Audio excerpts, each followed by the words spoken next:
మీకు ఉపాధి అవకాశాలు ఎక్కడున్నాయి? ఉద్యోగ అవకాశాలు ఎక్కడున్నాయి? ఫీజు రీఎంబర్స్మెంట్లు ఎక్కడున్నాయి? జాబ్ క్యాలెండర్ ఇస్తామని చెప్పి మర్చిపోయిన వ్యక్తి కులాన్ని వాడుకొని నాయకులు ఎదుగుతున్నారు తప్ప కులాన్ని ఎదగనివ్వట్ల. గవర్నమెంట్ మారినప్పుడల్లా కాపు రిజర్వేషన్లు పెరగటాలు తగ్గటాలు ఉండవు. ఎప్పుడు ఒకటే మాట మాట్లాడాలి. దళిత యువకులకు కూడా చెప్తా ఉన్నాం, వైసీపీ ఎమ్మెల్సీ తన డ్రైవర్ ని చంపి ఇంటికి డోర్ డెలివరీ చేస్తే దళిత ఎమ్మెల్యేలు ఎంపీలు ఏం చేస్తున్నారు? బీసీ కులానికి చెందిన గౌడ బిడ్డని బాపట్లలో నిర్దాక్షిణ్యంగా చెరుకు తోటలా కాల్ చేస్తే బీసీ నాయకులందరూ ఏం చేస్తున్నారు? మన కులపోడు, మన కుల నాయకుడు సరైనోడా లేదనేది మీరు నిర్ధారించుకోండి. నాకు అన్ని కులాలు ఒకటే. నేను అన్ని కులాలని కలపడానికి సోషల్ ఇంజనీరింగ్ అనేది మొదలు పెట్టాను. నేను కోరుకుంటుంది ఆంధ్ర అన్న భావన రావాలి. నాకు హీరోలందరూ అంటే నాకు ఇష్టం, నాకు వాళ్ళని గౌరవిస్తాను. యువత మట్టుకు సినిమాని రాజకీయాన్ని వేరు చేసి చూడండి. సినిమాలో ఉండే అభిమానం వేరు, రాజకీయం వేరు. మీరు నాకు అండగా నిలబడగలిగితే సభల్లోకి రావడం కాదు నేను కోరుకుంటుంది, ఎన్నికల సమయంలో నిలబడండి.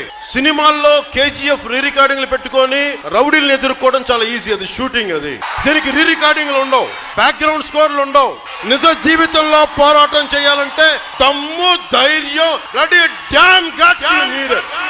That's all you need. నేను ఒక హ్యాష్ ట్యాగ్ క్రియేట్ చేసి ఈ హ్యాష్ ట్యాగ్ తోటి వైసీపీ క్రిమినల్ ఎవడైనా సరే మిమ్మల్ని బెదిరిస్తుంటే వీడియో ట్యాగ్ చేసి ఈ హ్యాష్ ట్యాగ్ పెట్టి ఆంధ్రప్రదేశ్ డీజీపీ ఆఫీస్ కి, భారతదేశపు హోం మంత్రిత్వ శాఖకి ట్యాగ్ చేయండి, జనసేనకి ట్యాగ్ చేయండి. డీజీపీ గారికి చెప్తా ఉన్నాను, నేషనల్ క్రిమినల్ రికార్డ్స్ బ్యూరో లెక్కలు మీకు చెప్తాను. ఆంధ్రప్రదేశ్ లో ఆడపిల్లలు ఎంతమంది మిస్ అయ్యారని మీకు చదివి వినిపిస్తున్నాను. 2019, 2020లో 2021లో అన్ని లెక్కేసుకుంటే 31,177 మిస్సింగ్ కేసులు ఆడపిల్లలు ఒక ఆంధ్రప్రదేశ్ లోనే. జనవాణిలో ఎన్ని కబ్జాలు నా దగ్గరికి వచ్చినాయంటే, ద్వారంపూడి చంద్రశేఖర్ రెడ్డి సమస్యలు నా దగ్గరికి, పిఠాపురంలో ల్యాండ్ మాఫియా, తుపాకులు తీసుకొచ్చి మట్టి తోలికి వెళ్ళిపోవడాలు, సమయంలో భీమాస్ రెడ్డి అంట. ఏ మూలకెళ్ళినా ఎక్కడికి వెళ్ళినా మొత్తం ప్రతి ఒక్క క్రిమినల్ ఎంపైర్ నడుపుతా ఉన్నాడు. ఒక్క రైస్ ఎక్స్పోర్ట్ లోనే ఈ వ్యక్తి 15,000 కోట్లు సంపాదిస్తున్నాడని చెప్తా ఉన్నాను. సత్యలింగ నాయక్ ఒక ట్రస్ట్ కింద పెట్టి అన్ని కులాల వారికి అతను కాలేజీలు ఇవన్నీ చేస్తే ఆ స్థలాన్ని కూడా కొట్టేశాడు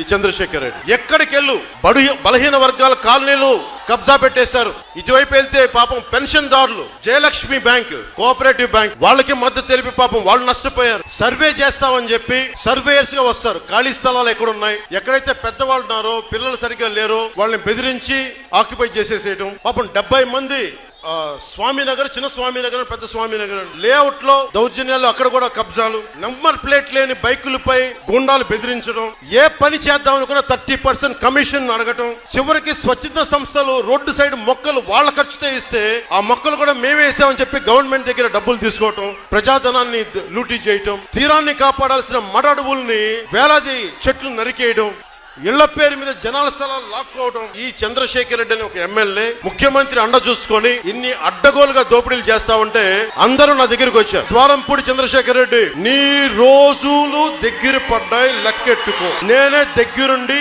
నీ క్రిమినల్ ఎంపైర్ ని నేలమట్టం చేసి మీ జగన్మోహన్ రెడ్డిని రోడ్డు మీదకి తీసుకొస్తాను. నీ క్రిమినల్ సామ్రాజ్యం కూల దొయ్యకపోతే నా పేరు పవన్ కళ్యాణ్ గారు. గుర్తుపెట్టు, మా పార్టీ జనసేన.